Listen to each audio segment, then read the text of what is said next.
പോയ സമയത്ത് തന്നെ എൻ്റെ തോതയിലുള്ള ഒരു സുഹൃത്തുണ്ട്, സുഹൈൽ ഭായ്. മൂപ്പര് എന്നെ വിളിച്ചിട്ട് പറഞ്ഞു, വൈദ്ക നിങ്ങളെ സുഹൃത്തിന് പരിക്കായിട്ട് ഇവിടുന്ന് ഹോസ്പിറ്റലിലേക്ക് കൊണ്ടുപോകുന്നുണ്ട്. സ്വാഭാവികമായിട്ടും ഒരു പന്ത് കളിക്കാരന് എന്തെങ്കിലും ഒരു പരിക്ക് കളിക്കുന്ന സമയത്ത് ഉണ്ടാവുമല്ലോ എന്ന് തിരിച്ച് ഞാൻ പറഞ്ഞു, കുഴപ്പമില്ല. പിന്നീട് ഞാൻ അവനോട് ഒറ്റ കാര്യം പറഞ്ഞോളൂ, ഒന്ന് കളിക്കിടയിലാണെങ്കിലും ഒന്ന് അവിടെ ഒന്ന് പോയി നോക്കണം. അപ്പോഴാണ് അറിയുന്നത് അവന് വെന്റിലേറ്ററിലാണ്. പിന്നെ അത് കഴിഞ്ഞപ്പോൾ പിന്നെ കൂടുതലൊന്നും ചോദിക്കേണ്ടി വന്നിട്ടില്ല. ആ സമയം തൊട്ട് ഞാൻ സുശാന്തിനെ വിളിക്കുന്നുണ്ടായിരുന്നു. സുശാന്തിനെ വിളിച്ചൊരു 11 മണീൻ്റെ മുമ്പേ സുശാന്ത് ഫോൺ എടുക്കുന്ന പരിപാടിയൊക്കെ കഴിഞ്ഞിട്ട് സുശാന്ത് പറഞ്ഞു, എനിക്ക് വണ്ടി ഓടിച്ച് ഒറ്റയ്ക്ക് വരാൻ ബുദ്ധിമുട്ടുണ്ട്. പുലർച്ചെ പെരിന്തൽമണ്ണ മൗലാന ഹോസ്പിറ്റലിൽ അവന് ഇൻക്വസ്റ്റ് നടത്തുന്ന സമയത്ത് ഞാനും സുശാന്തും വന്ന് കയറുമ്പോൾ ഞാൻ പറഞ്ഞു, സുശാന്ത് ഒരുപക്ഷെ സമതാക്കാണ് ആ സമയത്ത് അവിടെ ഉണ്ടായിരുന്നത്. ഒരുപക്ഷെ ഇന്ന് പുലർച്ചയ്ക്ക് സുബഹി നിസ്കാരത്തിന് ശേഷം പത്തനംതിട്ടയ്ക്ക് ഒരുമിച്ച് യാത്ര ചെയ്യേണ്ടത് ഒരുപക്ഷെ എൻ്റെയും നിൻ്റെയും നിയോഗം, പടച്ചവൻ്റെ നിയോഗം ഇതായിരിക്കും. അവൻ്റെ ഇൻക്വസ്റ്റിന് വേണ്ടി അവൻ്റെ ബോഡി തിരിച്ചും മറിച്ചും അവനിവിടുന്ന് കളിച്ചു പോയിട്ടുള്ള ആ ട്രൗസറും അവൻ്റെ ഇന്നർ വരെ വിറയ്ക്കാതെ കത്രിക കൊണ്ടത് കട്ട് ചെയ്യാൻ സാധിച്ചില്ല.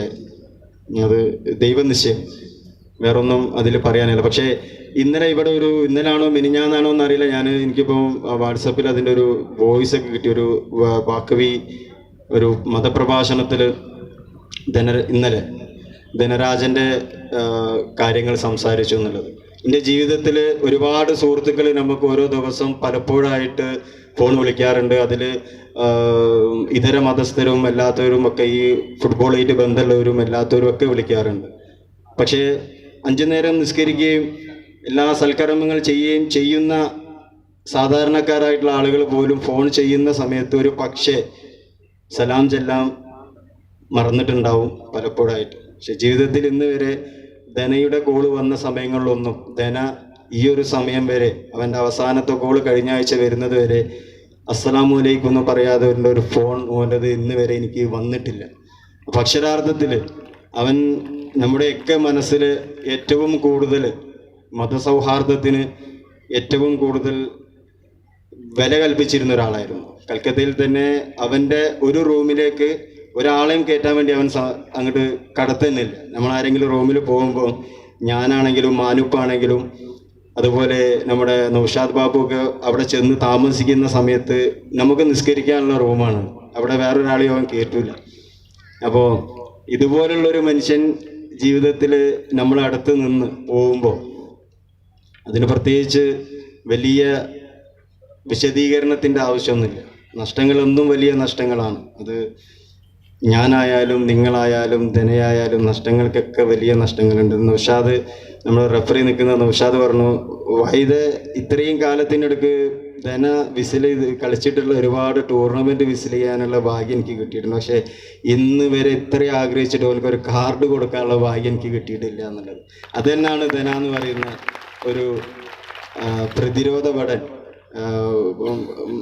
അവന് മുഹമ്മദ് അൻസിൻ്റെ ക്യാപ്റ്റനായിരുന്ന സമയത്ത് IFA ഷീൽഡും അതുപോലെ തന്നെ ഡ്യൂറൻ്റ് കപ്പും അടിച്ച് ബംഗാളിലെ ഏറ്റവും കൂടുതൽ ആരാധകരുള്ള അപാലവൃദ്ധം ജനങ്ങളും ധന എന്ന് അവൻ റോഡിലൂടെ പോകുമ്പോൾ തന്നെ, അവൻ്റെ കൂടെ വണ്ടിയുമ്പോൾ പോകുമ്പോൾ തന്നെ ഈവൻ ട്രാഫിക്കാർ പോലും കൈ കാണിച്ചാൽ മടി കാണിച്ചിരുന്ന ഒരു വ്യക്തി.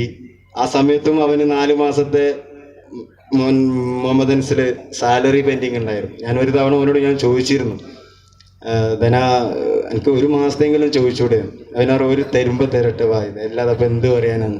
അതിൻ്റെ തൊട്ട് മുന്നത്തെ 2 ദിവസം മുമ്പ് അവൻ്റെ വീടിൻ്റെ ഏതോ ഒരു ലോണ്, ഏത് ലോണാണ്, ഹൗസിംഗ് ലോണാണോ വേറെ ആർക്കോ എടുത്തു കൊടുത്ത ലോണാണോ എന്നറിയില്ല, ആ ലോണിൻ്റെ പെൻഡിങ് ഉണ്ടെന്ന് പറഞ്ഞാൽ കണ്ട് ബാങ്കിൽ നിന്ന് ഒരു 4-5 പ്രാവശ്യം വിളിച്ചിട്ട് തലതാത്തിരുന്ന് ധനനെ അന്ന് ഞാൻ കണ്ടിരുന്നു. അതിൻ്റെ പിറ്റേത്തെ ദിവസം ഇങ്ങനൊരു കാര്യം പറഞ്ഞങ്ങാണ്ട് ഞാനോ മറ്റോ ആരോ ആയിരുന്നെങ്കിൽ ആ മാനേജ്മെൻറ്റിനെ പോയിട്ട് വെറുപ്പിച്ചിട്ടെങ്കിലും കുറച്ച് പൈസയെങ്കിലും വാങ്ങിയിരുന്നു. പക്ഷെ അത്ര പോലും മറ്റൊരാൾ അവൻ്റെ ശബ്ദം കൊണ്ടോ അവൻ്റെ പ്രവൃത്തി കൊണ്ടോ സങ്കടപ്പെടരുത്, വിഷമിക്കരുത് എന്ന് ആഗ്രഹിച്ചിട്ടുള്ള ഒരാളാണ് ധന. ഇപ്പോൾ ഫാറൂഖ് ഭായ് പറഞ്ഞതുപോലെ ധന നല്ല കടബാധ്യത ഉള്ള ഒരാളാണ്. പക്ഷെ ഞാനിപ്പോഴും വിശ്വസിക്കുന്നില്ല ധനൻ്റെ കാര്യത്തിന് വേണ്ടിയിട്ടാണ് ധന കടബാധ്യത ഏറ്റുവാങ്ങിയിട്ടുള്ളത് എന്നുള്ളത്. അക്ഷരാർത്ഥത്തിൽ അവിടെ ഇന്നലെ അവരെ നാട്ടിൽ നിന്ന് ഒരാൾ വിളിച്ചിരുന്നു, പറഞ്ഞു ധന ലീവിന് വന്ന ധനഭായ് അണ്ണൻ എന്നാ പറയാം, അണ്ണൻ ലീവിന് വന്നു കഴിഞ്ഞാൽ നമ്മുടെ നാട്ടിലുള്ളവർക്കൊക്കെ രജനി വന്ന പോലാണ്. കാരണം അവനാണ് പിന്നെ എല്ലാ കാര്യങ്ങളും അവർക്കൊക്കെ ചെയ്തു കൊടുക്കുക. അപ്പം ഇടയ്ക്കിടയ്ക്ക് അവിടുന്ന് ഇങ്ങനെ പൈസ ട്രാൻസ്ഫർ ചെയ്യുന്നുണ്ടാവും. ഇടയ്ക്ക് ഇങ്ങനെ ബാങ്കിൽ നിരന്തരം പോവും കൽക്കത്തയിൽ നിന്നും. എന്തിനാന്ന് വെച്ചാൽ എടാ അവനൊരു 5000 ചോദിച്ചിട്ടുണ്ടാ, ഇവനൊരു 10,000 ചോദിച്ചിട്ടുണ്ട്.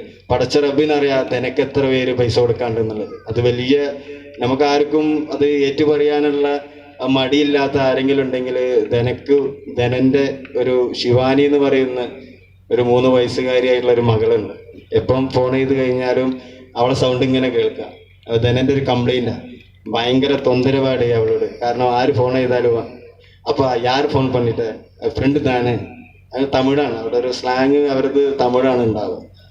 ജീവിതത്തിൽ ഒരുപാട് പ്രതിസന്ധികളെ തരണം ചെയ്ത ഒരാളാണ്. എന്തെങ്കിലും ഒരു ബുദ്ധിമുട്ടോ വിഷമൊക്കെ ഉണ്ടെങ്കിൽ വേറെ ഒന്നും നിങ്ങൾ വായിക്കേണ്ട, വേറെ ഒന്നും നിങ്ങൾ നോക്കണ്ട, ധനന്റെ മുഖത്തേക്ക് നോക്കിയാൽ മതി. കാരണം അത്ര പോലും പ്രശ്നങ്ങൾ അതിജീവിച്ച് ഈസ്റ്റ് ബംഗാളിന്റെ ഈ ജെയ്സി ഇട്ടുങ്ങാണ്ട് ധന ഒരു അവനേക്കാൾ എത്രയോ ഹൈറ്റും വെയിറ്റുള്ള ഒരു ഫോറിനറെ വളരെ ഭംഗിയായിട്ട് പ്രതിരോധിക്കുന്ന കണ്ടു കഴിഞ്ഞാൽ അതന്നെയാണ് ഏറ്റവും വലിയ തെളിവ്.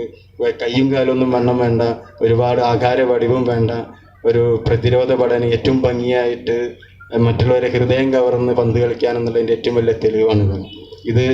ഈ ഒരു അവസരം അക്ഷരാർത്ഥത്തിൽ ഈ ഒരു ഗ്രൗണ്ടിൽ ഞാൻ ഇന്നലെ എൻ്റെ ഒരു സുഹൃത്തിനോട് പറഞ്ഞു, ധന നിർത്തിവെച്ച ആ കളി മുഴുവനാക്കാൻ വേണ്ടിയിട്ട് ഇൻഷാ അല്ലാഹ് ഞാൻ അങ്ങേയറ്റം ആഗ്രഹിക്കുന്നുണ്ട്. എൻ്റെ ടീം കൂടെ കളിച്ച സമയത്ത് എൻ്റെ കാലിന് പരിക്കായിരുന്നു. അപ്പം ഞാനത് സുശാന്തിനോടും ഞാൻ പറഞ്ഞിട്ടുണ്ട്. കാരണം ഒരുമിച്ച് യാത്ര പോകാൻ തീരുമാനിച്ച 3 പേരാണ്.